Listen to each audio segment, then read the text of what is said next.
Today, we're diving into one of nature's most jaw-dropping spectacles, lightning. Many times a year, you see a bolt of super-strong electricity tearing through the sky, lighting up the darkness, followed by a thunderclap so loud it rattles your bones. It's raw, it's wild, and it's powerful enough to make many people so scared that they hide under their bed.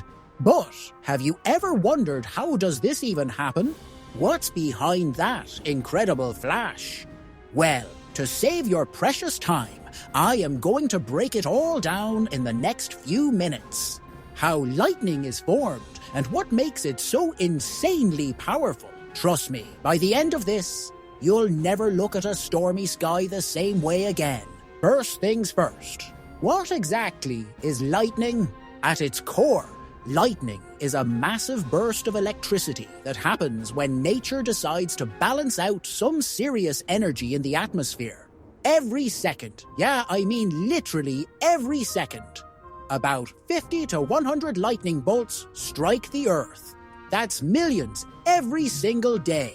And each one of them is packing enough power to light up a small town, or fry your phone if you're unlucky enough to be holding it during a storm.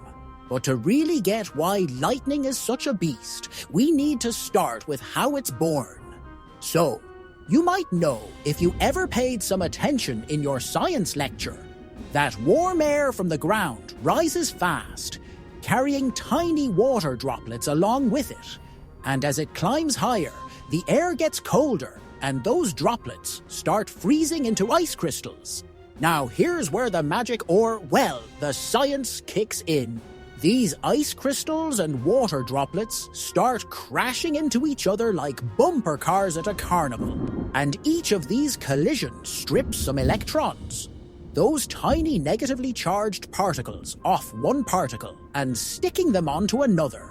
Over time, the top of the cloud gets loaded with positive charge, while the bottom ends up negative, and it becomes like a giant battery floating in the sky, just waiting to discharge. But hold up, it's not just the cloud doing this alone.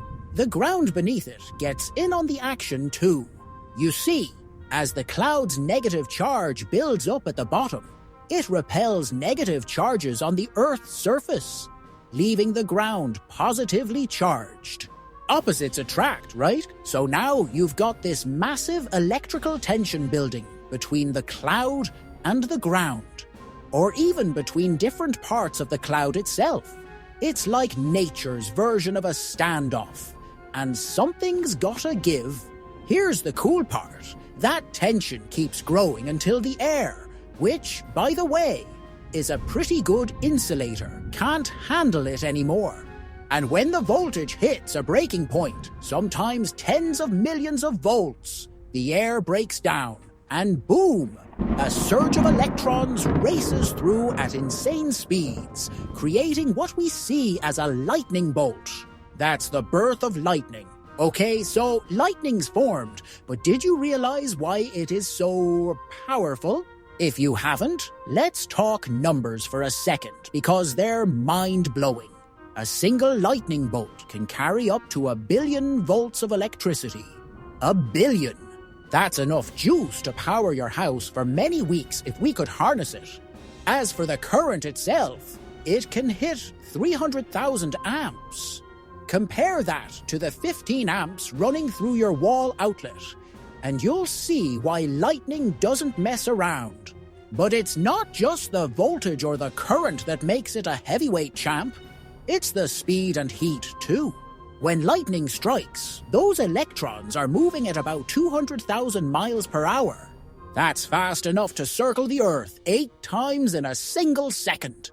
And as they rip through the air, they slam into air molecules so hard that the air heats up to around 50,000 degrees Fahrenheit, 5 times hotter than the surface of the sun. That heat makes the air expand explosively, and that's what gives us thunder. It's not just a sound, it's a shockwave from air molecules getting blasted apart. How wild is that? But wait, there's more. Lightning's power isn't just in the flash, it's in what it can do. It can split trees in half, melt sand into glacier, natural glass called fulgurite, and even stop your heart if you're too close. That's because it's not just raw energy. It's energy delivered in a split second, sometimes less than a millisecond. Oh, and if you've ever smelled that fresh, crisp scent after a storm, that's ozone, created when lightning rips apart oxygen molecules in the air. It's nature's air freshener, courtesy of 1 billion volts. There you have it. Next time you see a flash in the sky, you'll know it's not just a light show. But despite that, I know many will still choose to hide under their beds. What do you think? It's crazy, right? Let me know in the comments. Have you ever been close to a lightning strike? Or maybe you've got a cool storm story to share.